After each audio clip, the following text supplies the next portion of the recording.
Welcome to your first foundational video, all about the qualities. As we look at qualities, we see that qualities exist everywhere around us in nature, and they exist within us as well.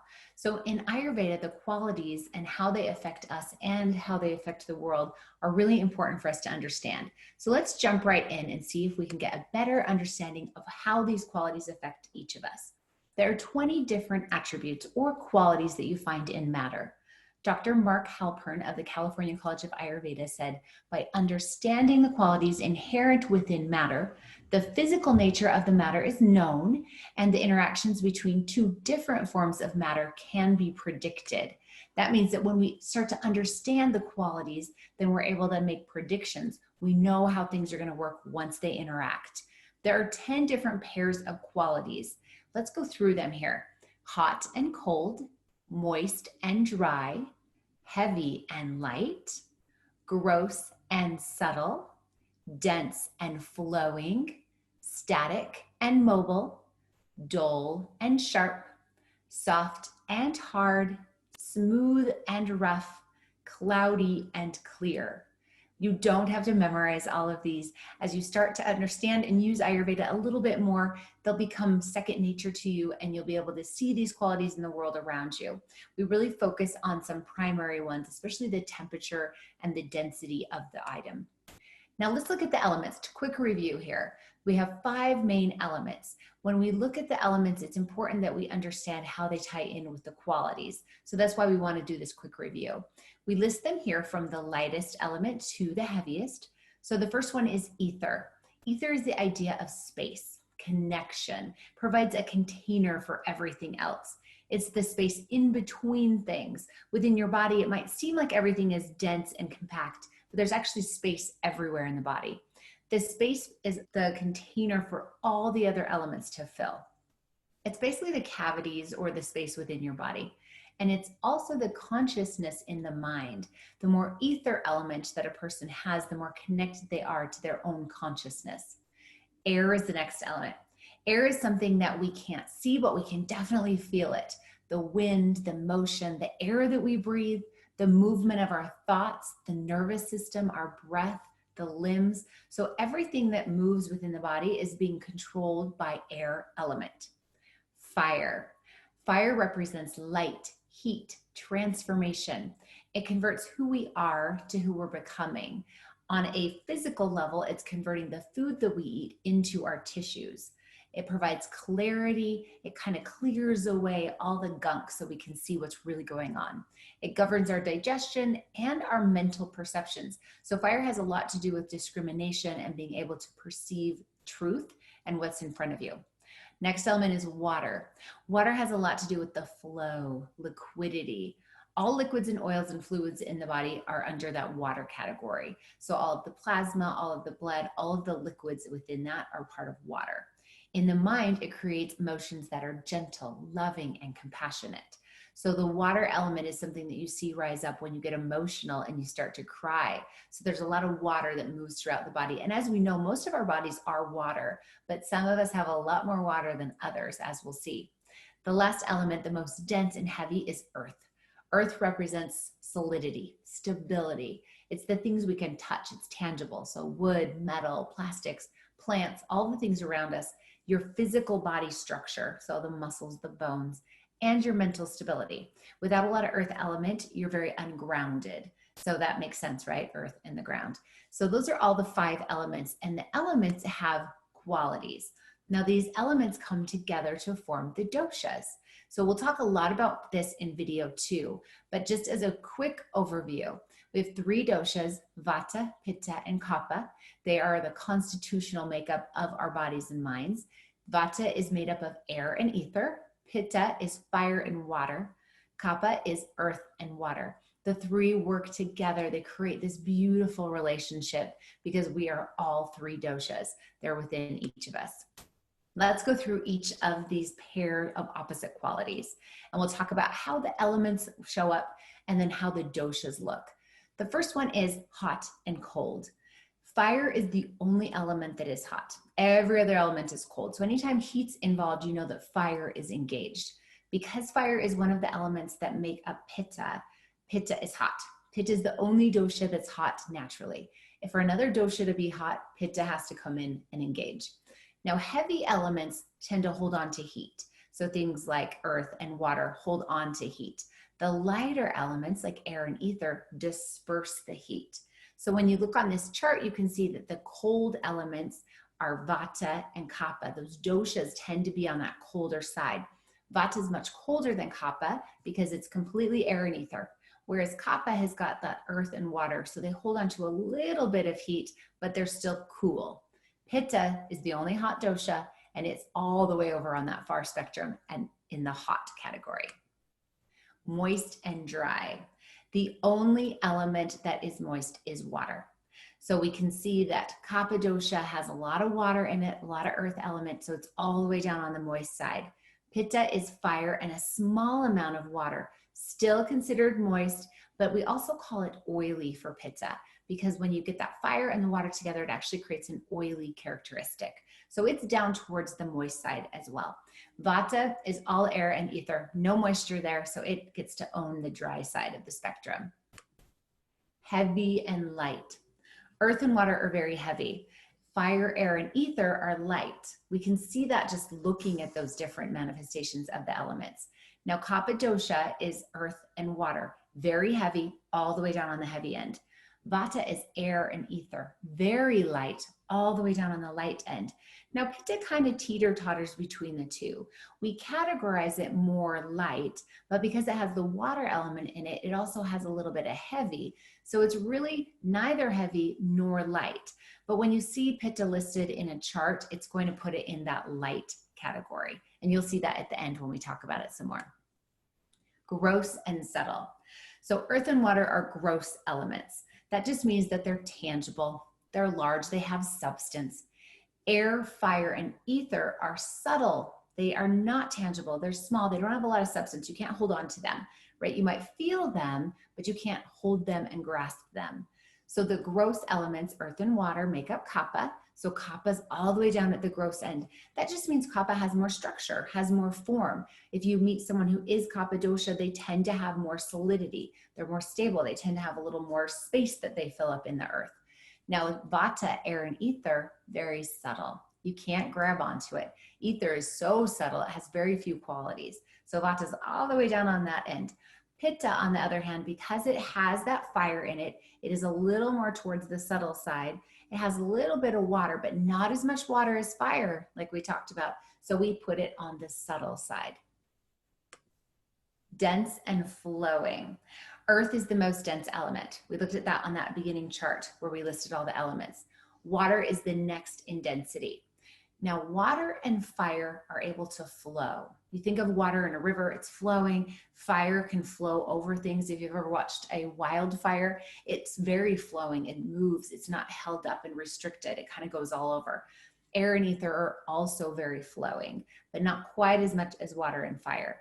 So when we look on this chart, we obviously can see water and earth in kapha dosha make it dense because it has all that earth in it. Now let's talk about vata. Air and ether are flowing, so it's definitely towards the end. Water and fire are the most flowing, so they're just moving along. That might seem confusing because water is also considered dense, but because pitta is majority fire, we put it over in that fire or flowing category, and water and fire do flow. So even though water is dense, it's got movement to it, okay? It's over in that flowing, especially when air is acting upon it. Static and mobile. Air represents motion. It's the only element that has any motion to it. So if something is moving within the body, whether it's circulation, the nervous system, the thoughts, the digestive tract, air is present. Air kind of gets a bad rap sometimes because we blame a lot of our problems on that movement, but without that movement, there is no life. So air element's very important to sustaining life. Static is most related to the earth element. Means there's no movement. Earth element just hangs out. It's just sitting there like a pile of rocks. All the elements are capable of movement, but only when they're acted on by the air element. So if you think of like an earthquake, the ground's not actually moving. It's the air element that's causing the earth to shake. Or a landslide, same thing. The air element has to be involved. Fire that's just sitting with no air is very static. When the air comes in and moves, it blows the flames about. So you've got to have that air to create the movement. Now, ether and fire are the most easily moved by air. If you think about ether, it's very subtle. It doesn't have a lot of qualities. It can move around based on how the air pushes it. Fire, same thing. A breeze comes in and blows that fire all around. But if you leave fire alone, if you leave ether alone, they'll be static. They're just going to sit there. They aren't going to move a lot. And so when we look at the chart, we see that on the static end, we have Kapha, of course, right? Kapha's got that earth element and that water. Very stable, doesn't tend to move a lot. Kapha's static. Pitta is also considered static unless it gets acted on by the air element. And then it can become a little unstable. And it becomes unstable pretty easily. Doesn't take a whole lot of air to blow fire. That's one reason why Pitta dosha can become unstable so easily and maybe erupt in anger, because it doesn't take a whole lot of air movement to blow that fire out of control. And then when we look at Vata, Vata is that air and ether, very mobile. It's moving around. It's doing all the things. It's very unstable. And so it can get confusing sometimes looking at Pitta on this, because you think, well, is it static or is it mobile? Well, it's static unless the air element acts upon it, and then it can become unstable. It's not that it becomes mobile. It's just that it becomes unstable. It kind of can move within its own sphere. So we look at it as being static. Dull and sharp. Dullness as in a dull mind, it's relating to earth and water. Too much earth, too much water kind of creates a heaviness in the mind. A sharp or penetrating is related more to the fire, the air, and the ether. And when you think about that, fire is very penetrating. It's very sharp. It can burn through things. Air and ether, if you have a jacket on, the air is blowing outside, it can penetrate right through that jacket. So there's that penetrating quality to it. Now, having a sharp mind, like quick, having a sharp voice where you speak harshly or maybe clipped with your tones, it's very sharp, penetrating words. And sharp tongue just means you use words that are very penetrating. That's Vata and Pitta. Kaphas tend to be a little bit slower in the mind. They think a little bit slower. They're not as quick to speak. They may even talk slower. And so Kapha tends to be on that dull side. Vata and Pitta are considered very sharp. Now, soft and hard. Soft relates to compassion, to love, to tenderness. It's the water element. If someone has a lot of water element, they tend to be very kind, loving, compassionate. They're just kind of the cozy ones. All the other elements are hard. So air and fire tend to cause a lot of dryness. Dryness, it becomes hard. So when something is dry, it becomes hard over time. Earth is also hard. Ether's pretty neutral. So when we look at the doshas, Kapha dosha is going to be down on the soft side because it has a lot of that water element. Pitta is also going to be on that soft side when it is balanced. But if it's aggravated or increased, it becomes hard as the fire burns out the water. And then Vata is hard because it's got all that air and ether in it. Smooth and rough. Smooth is related to the water element. Water increases the smoothness of everything it comes into contact with. Earth, on the other hand, is rough. It's very hard and dry, and so it tends to create roughness. Now, fire, if it's burning for a really long time, will create roughness as well because it tends to burn out all that water. Air is rough, it's dry, it's hard. Ether element's pretty neutral. So when we look at the three doshas, Kapha is going to own that smooth side because it has all that water in it. Pitta has got just enough water to keep it on the smooth side when it's balanced, but it will move to that rough side if the fire burns too high. So we got to keep the water and the fire balanced in there. And then Vata dosha is rough because of all of that air and ether in there. Cloudy and clear. Clear is found within the fire, the air, the ether. Fire has the ability to burn out and to create space. Air, on the other hand, is very able to be seen through. You can see right through air. You don't even know that it's there. Same with ether. Water and earth is more cloudy, especially if you mix them together, right? You get mud and you definitely aren't seeing anything through that. So Kapha dosha, being water and earth, is on the cloudy side. Pitta and Vata are more on the clear side. Vata would be the most clear. Pitta not quite as clear, but still down on that same spectrum. So we've gone through all of the 10 pairs. Let's look at them one dosha at a time. So Vata is cold. If it has a plus, that means it's that quality. So Vata is cold, dry, light, subtle, and flowing. think back on our conversation here. It's mobile, sharp, hard, rough, and clear. So you can get a good picture now for what Vata dosha is going to look like within a person or within a food or within a season. Kapha dosha is pretty much the exact opposite. The only thing Kapha and Vata have in common is the temperature. So I wanted to do Kapha after Vata so you could see how they're completely different.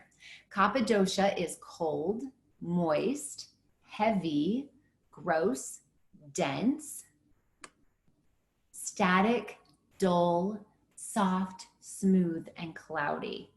So you're getting a picture now. We've got this heavy, dense dosha. We have this light, more etheric dosha that's a lot more rough, and this one's more smooth. So they're very different in how they respond and how they show up in the world. Pitta dosha is hot. It's one of its main characteristics. It's moist or oily, light, subtle, flowing, okay? And now here's where it gets a little tricky. So when we have static or mobile, do you remember that it's only static if it's not got the air element moving on it? So it can sometimes be static when there's no air involved, but it can also be mobile when the air is involved and it's blowing and moving that fire. It's sharp. And then the soft and hard, it's soft when it's balanced. When it's out of balance and the fire has burnt too hot, it becomes hard. And then for smooth and rough, sometimes it's smooth, right? When it's balanced, it's nice and smooth. It's got lots of water to soften it out. But when there's too much fire, not enough water, it's going to become rough. And it's also clear. So as we look at these different doshas and we understand the qualities that come with these doshas, it starts to give us a bigger picture of how the doshas work within us and how the qualities show up. You could never learn a thing about the doshas and still be able to live Ayurvedically, just understanding the qualities and knowing that when something shows up in you, how will I balance it? I can bring in that opposite quality. There's a saying in Ayurveda, like increases like, and opposites balance. If you're cold and you bring in cold, you're gonna be colder. If you're hot and you bring in hot, you're gonna be hotter. So when we need to balance out a quality that has gotten too extreme within us, we want to bring in something that is the opposite quality to kind of tone that down. That's what we're going to work on a lot through Scholars. This just gives you a foundational understanding of the qualities and how they show up within you.